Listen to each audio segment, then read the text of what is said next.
Tune in to the Startup Hour every Tuesday from 9 a.m. Startup Hour in association with Power FM. Welcome to the Startup Hour right here on Power 99.7, 89.7 in the Central Province. All right, this is your number one youth radio. My name is Daniel Mumba, sitting in for my colleague Patrick Chifambwa. Okay, he's not too well, still a little bit under the weather. Okay, I'm sure Mwapi is going to miss him. Miss that voice.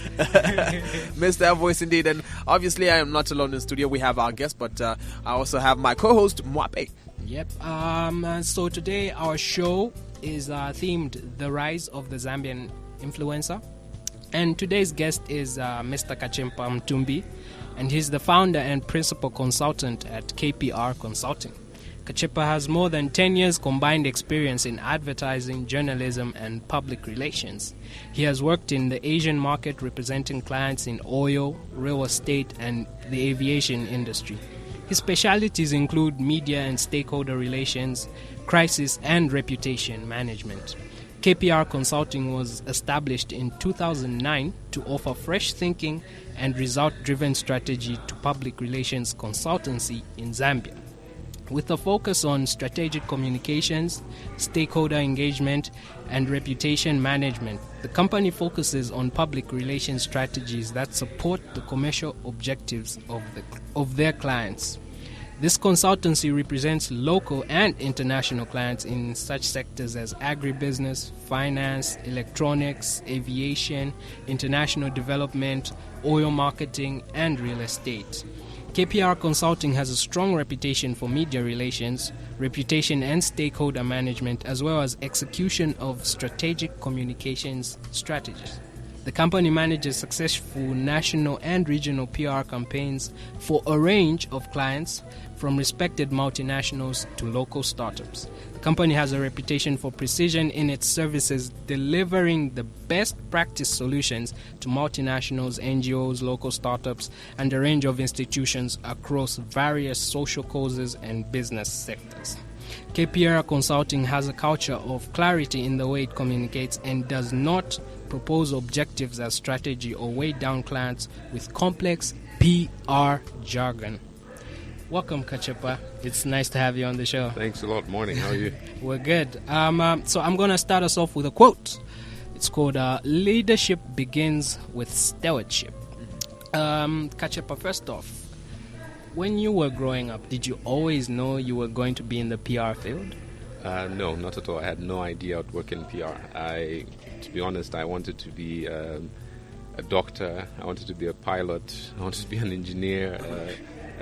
A lawyer. I wanted to be all those things. Why? Because I read quite widely. So all that was an exciting way to see the world, that you could do and be anything that you wanted. But later on, I only got to realize that the reason why I wanted to be all these things is because I read so much about them and thought it's possible to do all this. And then it eventually narrowed down to the fact that I really, really enjoyed writing and communicating and sharing information. So I think around 12, 13 years old, that's when I think it started coming together that I was going to work in media, and I was actually going to start working in PR. So I think it only started coming together, I think, towards my teenage years, that I would be working in media, but not specifically PR, but definitely anything in media. Related to media. Yeah. Okay. I think the question that I would have for you is, obviously, as a young person starting out and everything, I mean, like you said, there's various ways and various directions that you want to take.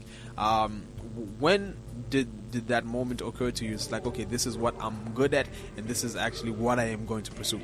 That's an interesting question, because it happened so clearly to me. I think I should have been in grade 8, okay, and we were writing composition for our English test, and everyone in class hated composition. Yeah.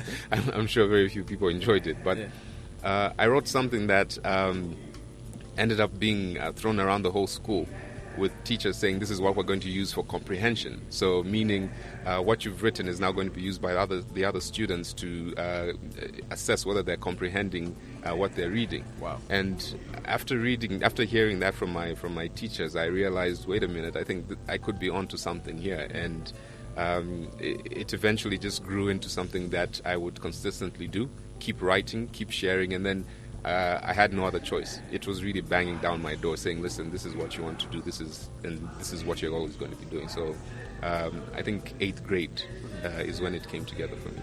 Okay, all right. All right. So in 8th grade, it all came together. Did you then decide I'm going to go to college for this and pursue it further? Yes, I mean, we're asked by our teachers, what do you want to do? And I immediately say journalism. I want to write. I want to share stories with the rest of the world. And there was a sense of agreement that, you know what, that's actually what you're very good at and you should pursue that. And I'm thankful for the guidance that I got at that time, because my teachers could have easily just said, you know what, just pursue what you want to do. But I think I'm also going to honestly say that I'm a failed footballer. I believe I could have had a good shot as a number 10, but I think I focused quite a lot on my writing, and I think that's for a good cause. I think it's turned out quite nicely. All right. Through to college and then onwards. Did you take on any internships?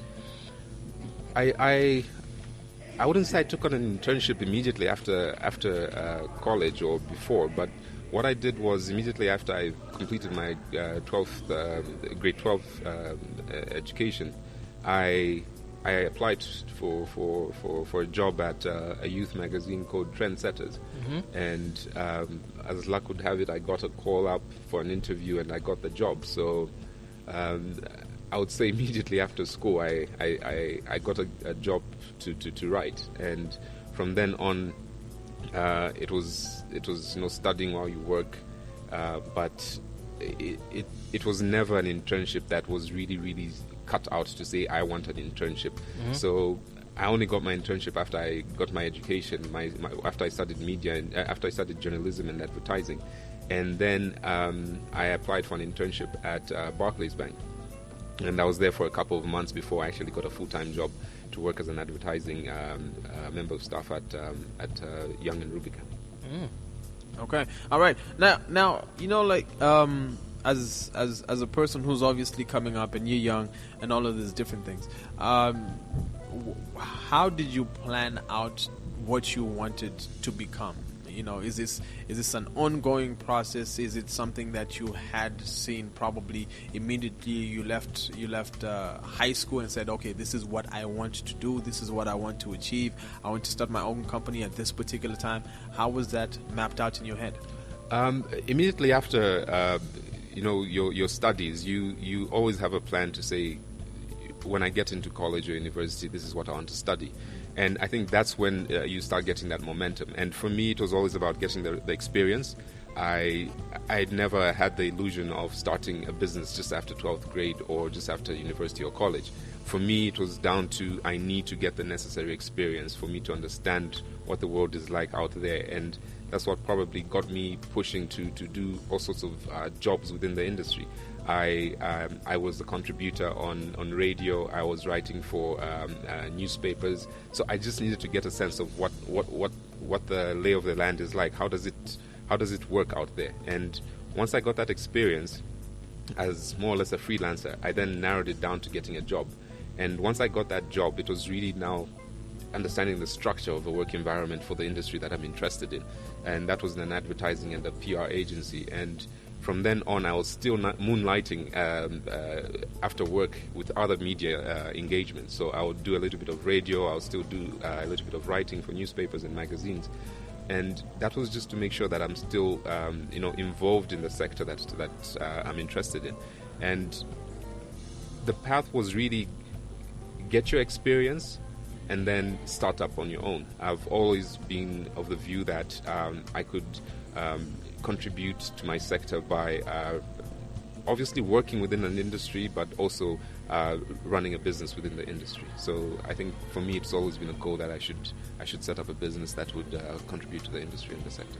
Okay, all right. With that said, I think it would be interesting to find out how has your different work experiences obviously helped you with what you do now, because most people you study to be an accountant, you go and be an accountant, you know what I mean? So I mean, you're still writing, you're still touching base with people on radio and still contributing with these different things. So how did those other things that necessarily did not plug into directly what you were doing in as far as college is concerned, how did that help you out? I think it helps. I mean, college gives you that guidance and that framework of what you're studying, but I cannot recommend enough the value of going out there and getting your hands dirty, getting involved in your sector.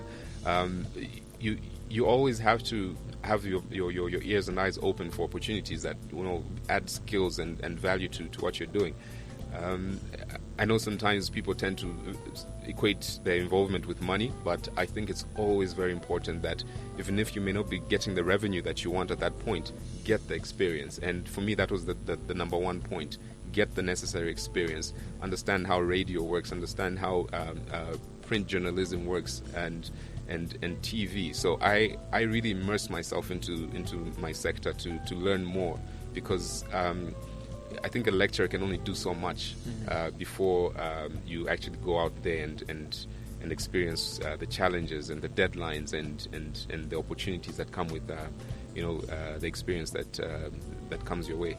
So I would say the value of me going out there and getting my experience cannot be underestimated. You really need to go out there and get the experience, and it helps you because on one hand, my first real job was as a person managing the log of jobs that were coming into the agency.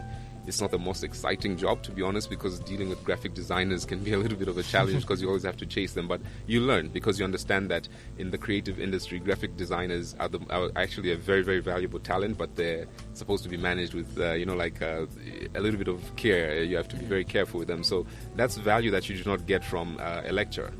So working with these people, you get to understand how the whole system works, and you understand how you have to deal with clients when you attend meetings. You have to understand simple things like keeping to time. If you're running late, you can text your client or call your client and say, sorry, we're running late. Those are the small things that you get to learn and understand about the working environment, rather than assume that sitting in your lecture theater, you've got it covered. So I recommend anybody who's looking to get the necessary experience for a career to go out there and immerse themselves in the culture and get internships. And it may not immediately pay, but I think it will do in the long run. Okay, all right. Fast forwarding to you setting up your own agency. Did you set it up because you weren't happy with what you saw in the industry, or is it that you just wanted to bring your own perspective or your own narrative to the industry? I tend to think it's a mix of both. Yeah. I got probably the best training, on-job training, from Peter Armstrong at Y&R, and he is quite hands-on with what he does. So it wasn't a case of not liking what he did, but it was a case of getting the value of what he had to impart, and then also working with other PR agencies, both here and abroad. That was an advantage to me. So having looked at both sides of the equation, being an employee and being somebody who could actually run an agency, I thought those were invaluable in putting together a compelling case for an agency that could deliver what wasn't being done. So we always tend to think that our experiences may not be of value if they're negative, but I tend to think they build you towards your next step. So I believe that what I experienced with the different agencies that I worked with, and also in the sector, what we set up at KPR was basically to narrow it down to a specific niche, which is communicate to consumers in a way that is relatable. I felt that most communication tended to be very tied down to jargon. It wasn't easy to understand for consumers. So we thought maybe we have an opportunity to communicate to people via a simple way of engagement, speak their language, and try and see how we can just change the mode of PR, which I thought was a little bit rigid at the time. So hopefully that's something that our clients value quite nicely now. Right. Okay, I think one other thing that I would love to ask you. I think I heard the saying. So somebody actually said that some of the best businesses are born out of frustration. Someone said that, I don't remember who. But starting up for yourself and your particular agency, starting up is obviously not easy. I No, mean, it's you notice all of these weaknesses, and you believe that you can. Someone once said that it's a lot easier to change a system out of once you're out of it than inside of it. Did you feel that way at that particular moment when you decided, okay, you know what, I need to take a leap of faith? Yeah. Literally. I think when you start up, you're thinking you'll change the world, to be honest. No, I'll be very honest. I think you feel, listen, I think I'm the world beater. I'm the one who's really going to change things, and there's no harm in doing that. And I don't think you should change that approach. You really should go in there thinking, I'm actually going to do something different. But as the days pass on, you begin to look yourself in the mirror and you realize, wait a minute, I think I should be honest with myself and say, yes, the goal is to change this, but baby steps. Because I think the mistake we've always made is to think it happens overnight. But to answer your question directly, I think you find yourself in a situation where your start is not easy, but you're challenged by the industry. It keeps challenging you to do better. It keeps challenging you to improve. And that challenge itself is what really makes or breaks you. And if you narrow it down to what makes or breaks a startup, I think it's down to your vision. If you don't have a vision, then it really just doesn't. It falls apart eventually. My goal was to say I'm gonna stay the course. Whatever happens, my beginning was very simple.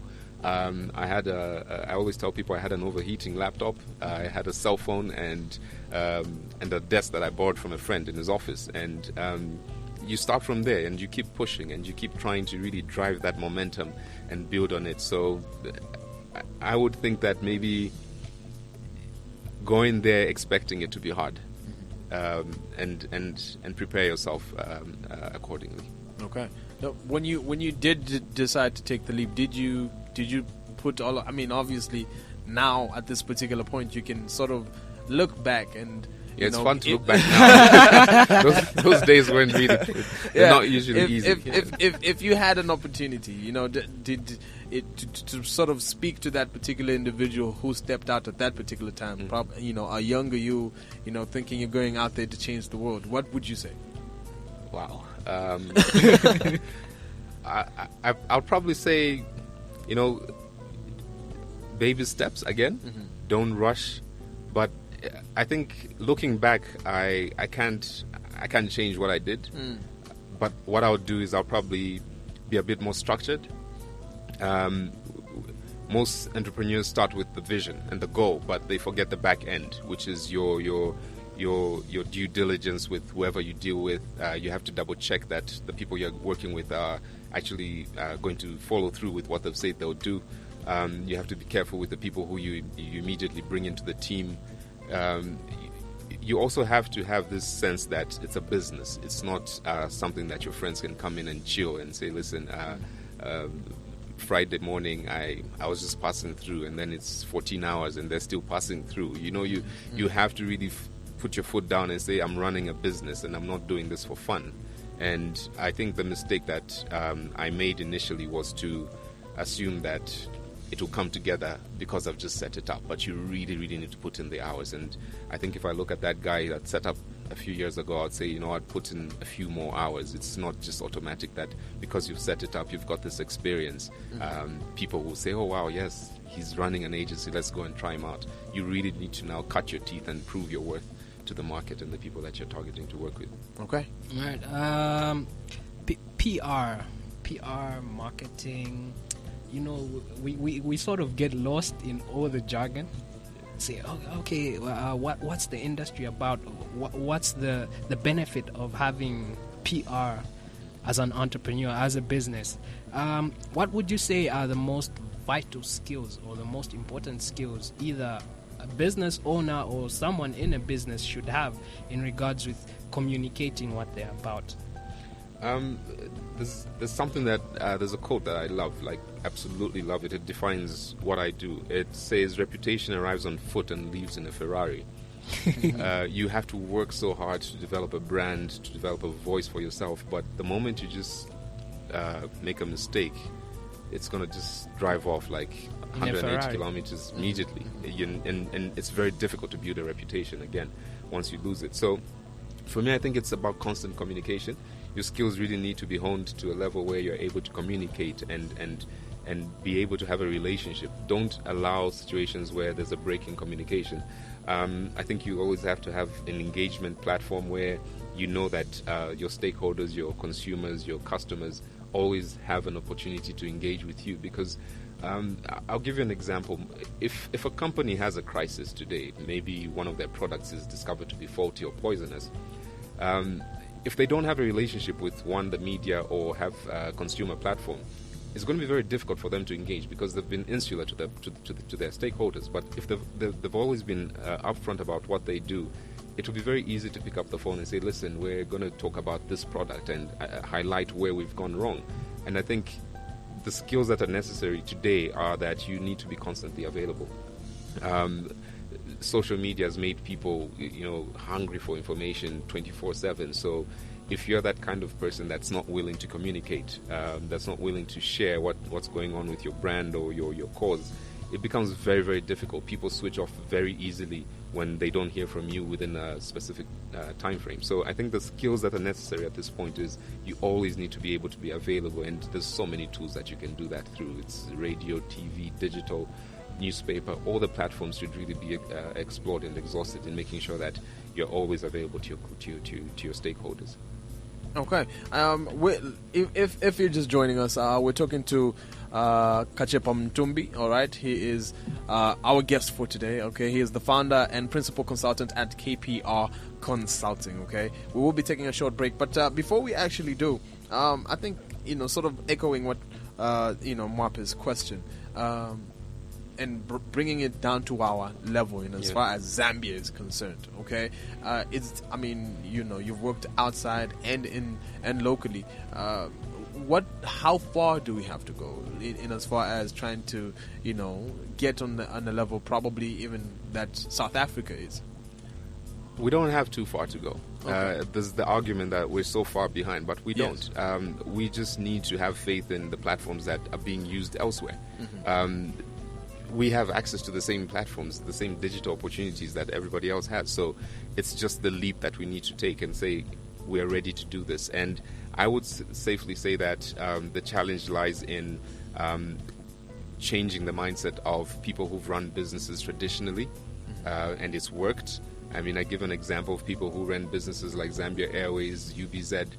They were never available after 17 hours on BlackBerry or SMS or messages, but some businesses were actually profitable before then. So you have an opportunity to still do that, but now you've also got the tools to do it. So I don't think we're too far behind. We just need to simply engage and do the right thing, and it will come together. Okay. Have you ever seen, or have you been in positions where you find it probably, I can call it a challenge, of having a company that has done things traditionally and not engaged in as far as social media or what's going on now? Basically, they're hard-headed. Have you ever had situations like that? I think that's a situation that we experience every day. Mm-hmm. It's changing, but day to day we have to educate, do a little bit more of education with our clients and speak about the value of being available away from traditional media platforms. But the one challenge that I've had in the past is where you have a very wonderful story to tell, a consumer brand that has so much traction online, but clients insist that this is how we've always done it. And for me, that's something that I enjoy, that I need to prove that we're able to do things away from the traditional platforms. But it's something that I think we experience on a regular basis, but thankfully it's changing slowly, and I think we have people like yourselves to thank, because radio is a platform that is really just it's surviving the digital onslaught. I think it's doing it better than the traditional platforms. Radio is doing it much better because I think it's still very fluid environment. It's still very engaging. So you always have to do a little bit of education with your clients and companies and brands to say it goes beyond traditional. We have a lot more opportunities with new platforms like social media, like experiential platforms where people do actually engage the brand and its products or services. Okay, all right. Touching on branding as a company, I want to bring it down more to personal branding. Branding your personal brand, because in essence that's what we go out and sell when we go out to look for a job, when we go out to pitch to a client. How does one build their personal brand? I think most people don't build it consciously. It happens along the way that today you decided to wear a hoodie or you decided to wear a jacket. That defines what you're selling to the world. But at a certain point, you then decide to say, this is what I want to do. One thing that's really been a challenge for most people is that everybody's got a microphone now. Everybody's got a Twitter page, a Facebook page, they've got a Twitter account, they've got Instagram, so you're not limited anymore. Previously, to get yourself an opportunity to speak would be restricted to probably print, TV and radio, but now you can actually have a YouTube channel where you present your program or your content. So in a way, that's also been a setback for most people, because then it's not regulated. People are able to just wake up and say, this is what I want to say. And we've seen so many situations on social media where people make a mistake and it comes back to bite them. But I think building your personal brand is something that needs to be done consciously. Most people do it consciously, but I think it has to be done with a more deliberate approach. You have to decide who you want to wheel out to the world.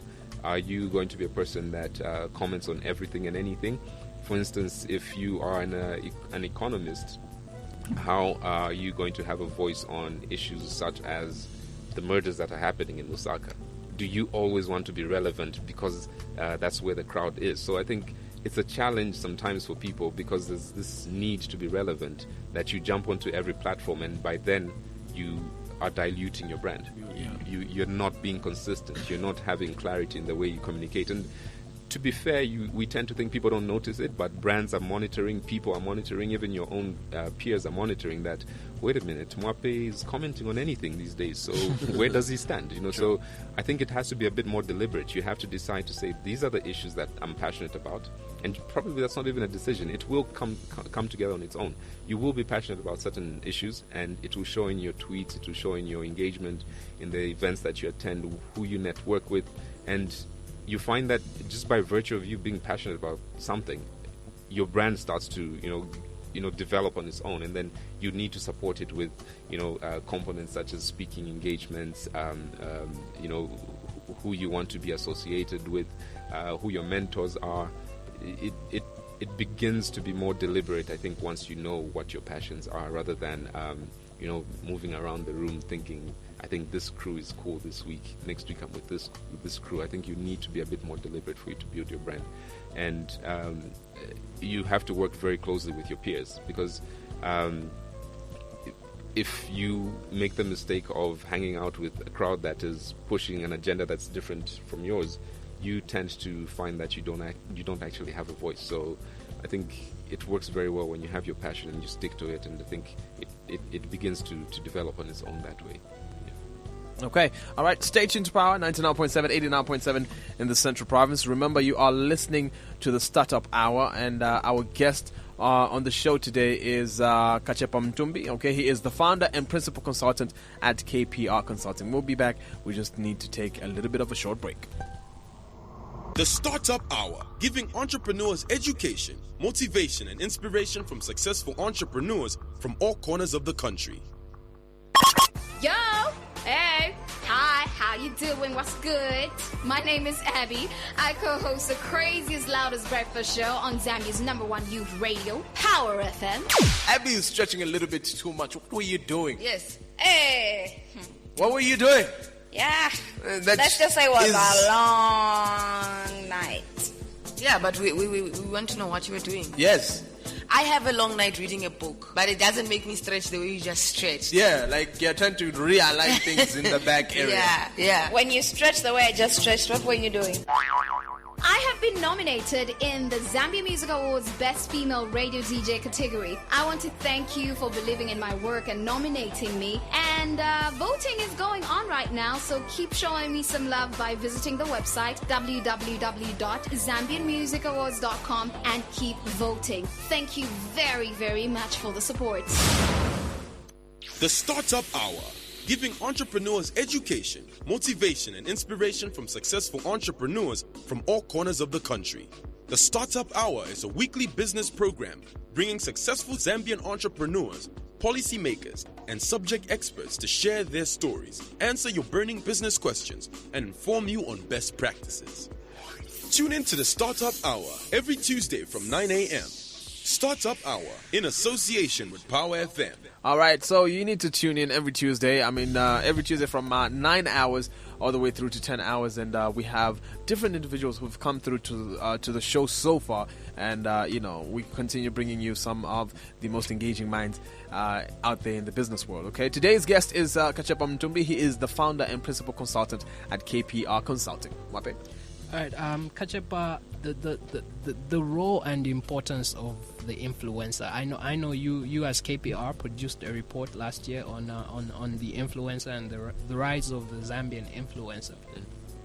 And you definitely represent local and international brands that are looking to always build on opportunities to engage with people that have that much reach. Do you think we have enough of the influencer type in Zambia? I highly doubt it, because we're still very much relying on a company speaking about itself. And to be fair, companies or any brand that says more about itself tends to sound these days a lot more of, listen to us, look at us, we're this great, we're wonderful. But I tend to think if you have people speaking on your behalf about how great you are, I think that carries so much more weight. The role of the influencer is much more than people assume it is. An influencer isn't actually going to speak to the wider world. An influencer is going to speak to people within their circle.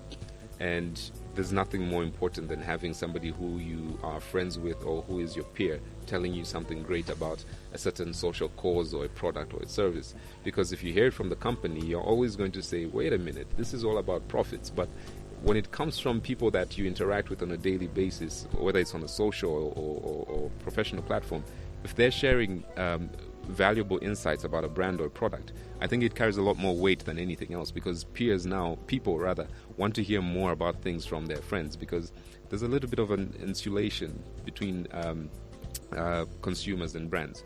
And that's because I think for the longest time we've always been using the traditional platforms where people don't actually have an opportunity to interact.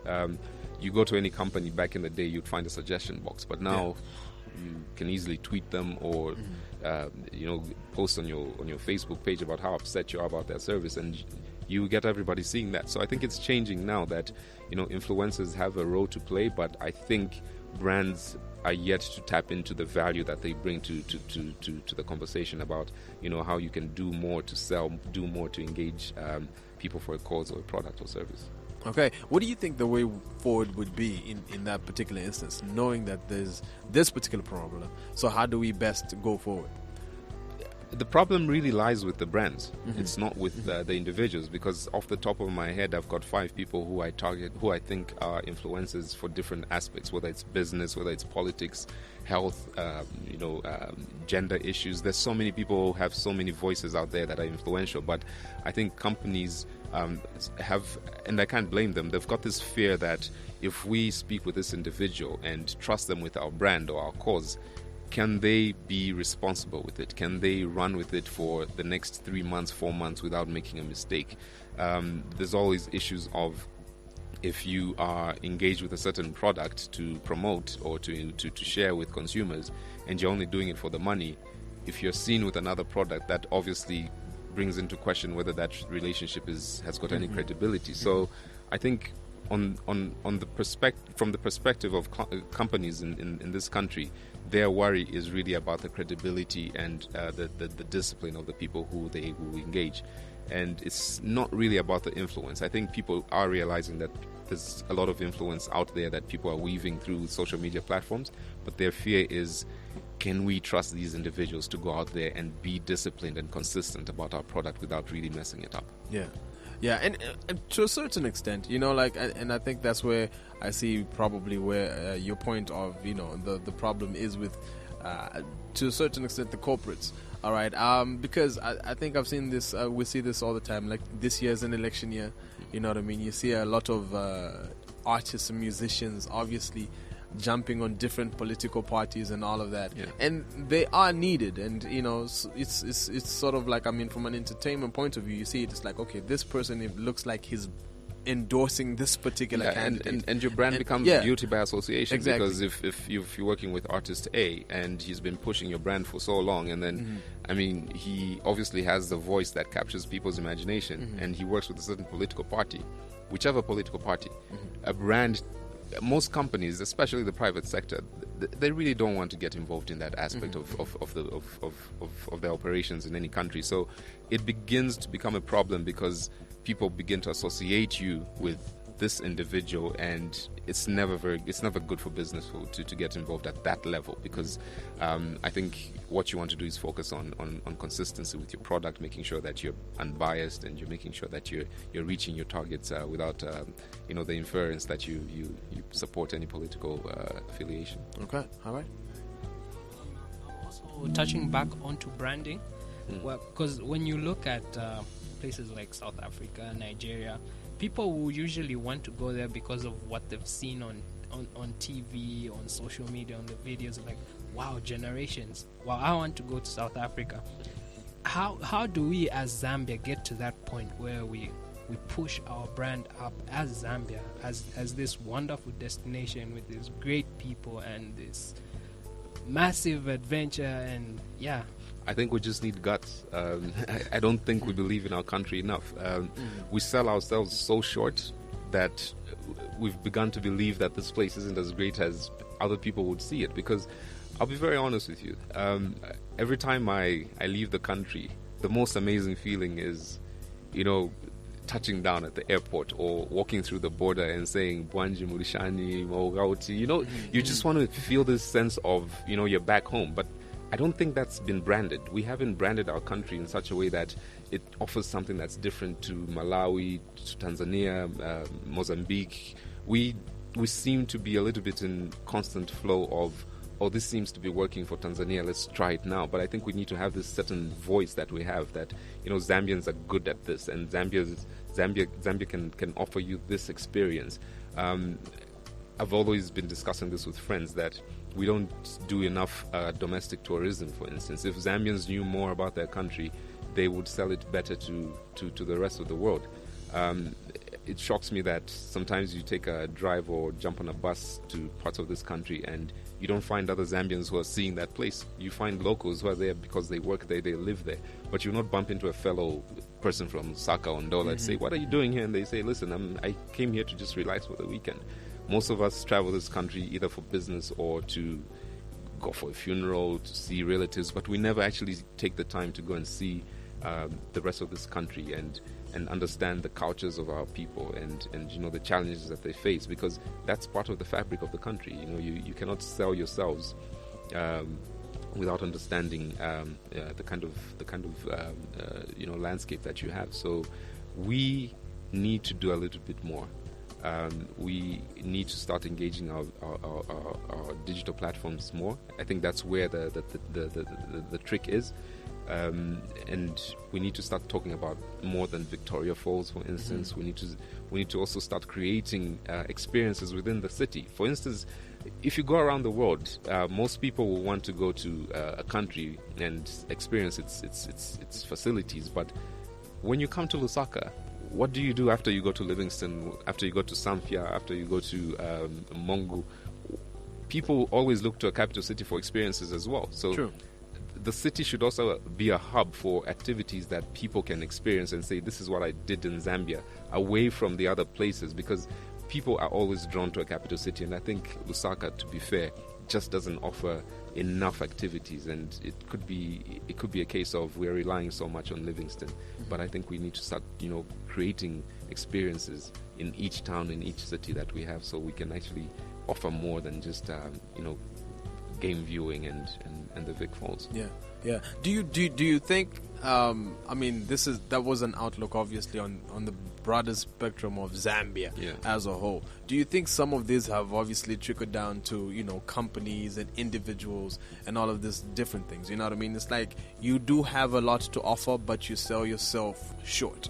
I think so, and 100%. I'll be very fair with you that that's not a perspective that I've always looked at, that our failure to sell ourselves compellingly at the national stage is actually trickling down to companies, individuals, communities.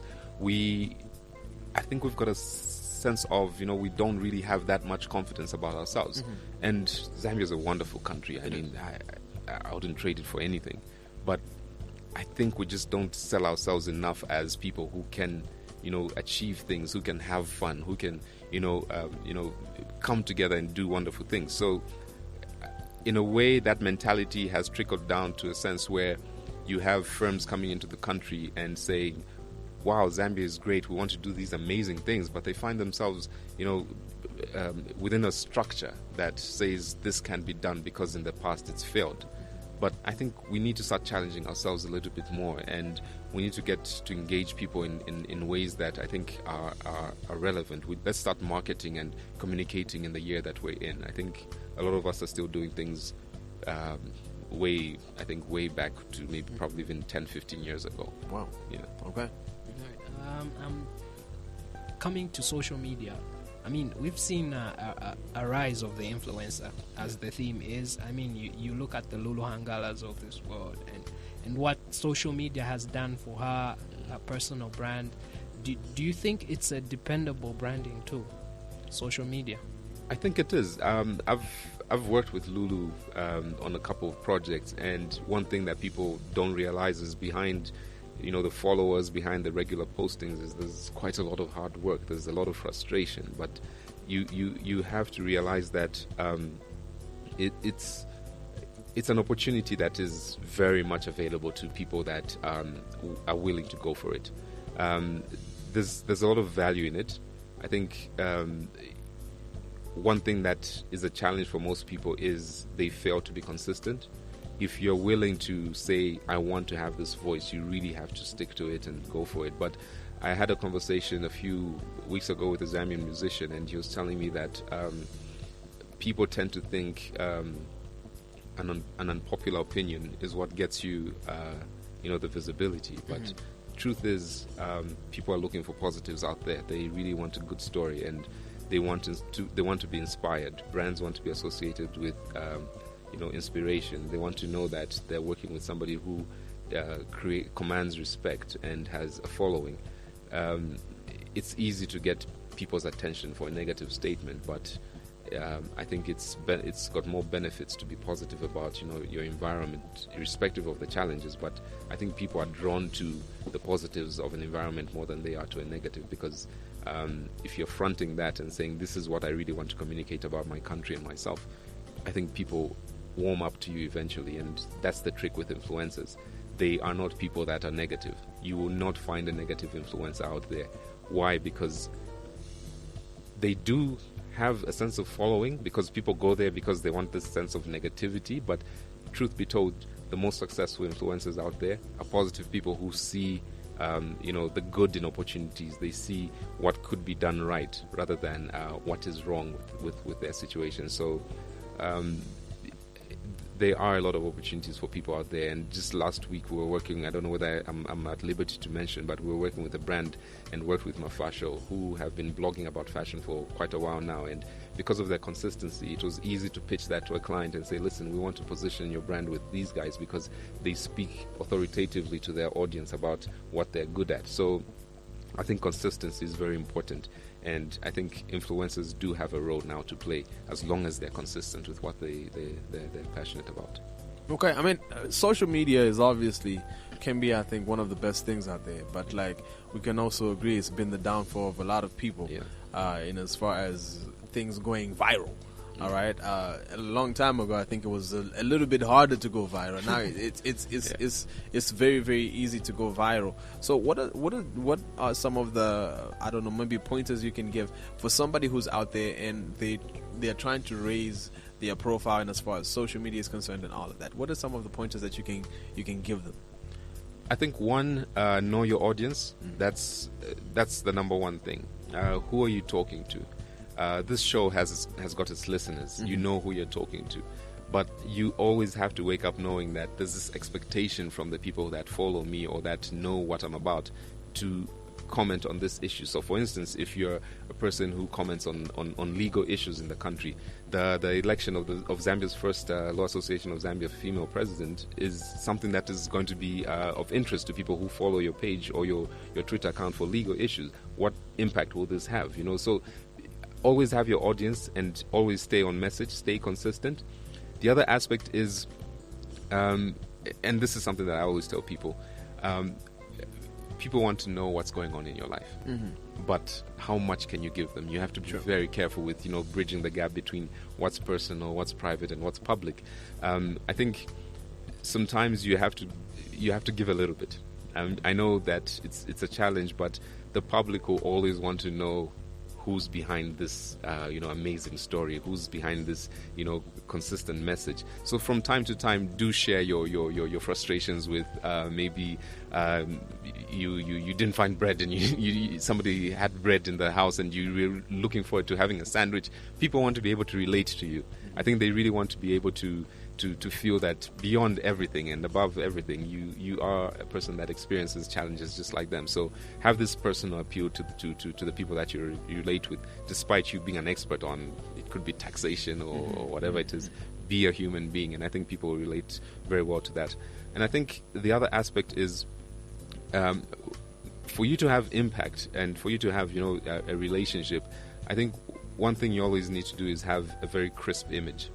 A lot of people don't invest enough in a good photo. They don't invest in when they're offline. They don't invest in being seen to be presentable or approachable. I think you have to invest in that. You have to invest in areas where you go beyond what you know about, but you're also seen to be a person who's got credibility. You're seen to be a person who's accessible. There are people who are influential online, but when they go offline, nobody knows who they are. Sure. And that's their persona. But I think in this market, especially Zambia, people still want to be able to feel that you are an individual that's accessible, that's available to them when they want to engage with you. So that would be my take on building a strong social media personality. You have to be able to be approachable, you have to be consistent, but you also need to be able to be personable. You need to show your human side. Okay. And I think probably just in addition, I think some of the principles that you're obviously touching on, I think are relatable on an individual level. If, Fanatic wants to raise his social profile, and I think some of the things that you've touched on ring true even if I am a small business starting out and all of these different things. No, exactly, because if you're a small business, and I've had a chat with some startups, I always mention that you need to be able to communicate at the most basic level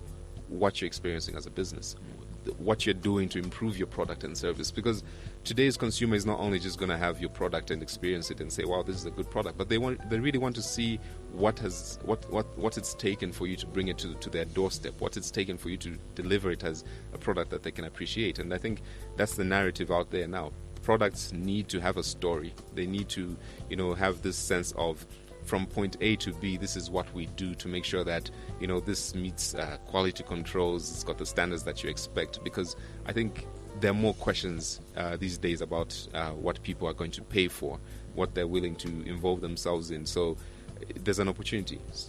Engage more, talk more about what you're doing to make sure that the product or service that you're delivering has been well considered. And I think people have that appreciation for that kind of narrative these days, rather than just lump them with a product and say, buy this and get it. I think they really want to understand that if it's a pair of jeans, it's been designed by, this wonderful person that's been, brought in through school to learn about, design. And I think people want to have a personal relationship with brands these days, rather than just, this inanimate object that they pay for. Yeah. So I think that's absolutely true. My pastor was actually saying it's like, it's different the way we sell ourselves and the way Americans sell themselves. You know what I mean? He gave an example of in Zambia, if they're introducing you as a pastor, it's like, oh no, this is Pastor so and so, and round of applause. In the United States, it'll be, oh, he started seeing visions when he was 12 years old, and then he did ABCD when he was 16 years old, and then after that, you know what I mean? Like they give you, so by the time the person is hitting the stage, you already have this vision of this particular individual, and I think that can be interpreted into business I agree. As well. I mean, I'm looking at this bottle of mineral water and I'm thinking I need to know the process. I need to know, I want to hear the good story about the people who work at this company and how, they're feeding their families based on me purchasing this bottle. It has to be something that's relatable. I think we need to move away from thinking people don't care about how you've produced something. People really want to have a relationship with your product, and that's why the other week I was saying, you grow old. You probably started drinking a certain drink when you were 15 or 16 years old, and you're probably 40, but you're still taking it. But the drink hasn't changed. But it's because you bought into the values of that brand. You enjoyed what they did for you to actually, trust their brand and product. So people don't realize that it's relationships that really, foster loyalty to a brand, loyalty to a product or a service. So I think we need to do a little bit more storytelling for our causes and the things that we sell to people. All right. Mope? For a very long time, PR has been sidelined and mistakenly associated with marketing. Right? Most people wrongly assume that PR is less important than marketing. Why do you think this is so? I think it comes from the fact that marketing is bold. It's aggressive. It's above the line. You can put your billboards out there. You can have these nice radio ads, and it's fun. It's engaging, and it's what gets the attention immediately. But PR is more of a work in progress. You do not wake up and suddenly say this PR campaign has been successful. It's something that is done over a period of time. One thing that I always tell people is that, or rather share with people, is that PR is less about you speaking for yourself, but about people, endorsing what you've been able to do or what you're doing. And marketing and advertising is about, listen, this is what we are. This is our amazing product. The reason why PR has actually been like a little sister to the other practices is because one, it's never had the budgets that marketing and advertising have had. PR always gets that, afterthought of, oh yes, I think maybe we can have a little bit of this engagement with this stakeholder and maybe do a little bit of media relations. But I think it's because of the impact. When you measure PR, it's over a period of time, but marketing and advertising is more about tomorrow. You want to get that ad out there. You want to get people to see your product. But PR is about building that relationship with the people that that really matter to the success of your business or enterprise. And this is more relevant to startups, because if you're starting out, you obviously want that visibility. But in the long run, you want to make sure that you've got a reputation that people trust. That you've got people that will look at you and say, we can trust this brand. We can trust this individual because over the long term, he's shown that he is consistent and he's been able to maintain the same message. But with advertising, you get your immediate impact. But over the long run, I think PR has more value than advertising. Okay. All right. We need to be wrapping up in a very, very short while. But a final question from Mwape. Final question. We live in an unequal society. That only gives kudos to the affluent and authority figures. The African masses are used to being ignored and at best maltreated, and that has extended into brand-consumer relationships as well. In light of such a situation, how does a small or growing business win over, entice, surprise, and excite Zambian customers? That's a very difficult question. I'll be very honest, because it's true that people look at selling products to who they assume has the money. But the mass market is a very, very interesting presentation to brands, because they've got they've got liquidity, they've got cash, they always have an opportunity to purchase. If you go to a township today, whether you go to George or you go to Chawama, people purchase cooking oil every day. People purchase meal every day. Meanwhile, the people that are assumed to have the financial capability will probably purchase once. So you're working with people who've got actually that liquidity and availability to spend on a daily basis. And not because of circumstances, but because I think it's rooted in the way that they've been raised, that you spend for the day. So in a sense, if you're going to push a brand, you need to start speaking that language. And you need to start being able to come down to that, level where you can communicate easily. You don't need to always come out with these big, bold words for the mass market. I think the mass market relates more to, your day-to-day engagement. A market John sells donuts down the street. How can you have that conversation if you're coming in as a company that's selling fritters, as a startup, as a bakery? What's your communication strategy there? Are you going to call your store Amake or maybe Amake Mwape's Donuts? You need to start having that conversation and start, speaking the language of your consumer. It's not generic anymore. You need to, identify the way they speak to each other. If you're going to be a company that sells vegetables, you might want to consider branding the wheelbarrows that are pushed around in city market. You need to start thinking different. You need to start thinking, in the exciting manner that entrepreneurs and the mass market do. One trick that I think works very well is to transplant the model of, for instance, a commercial bank. Mm-hmm.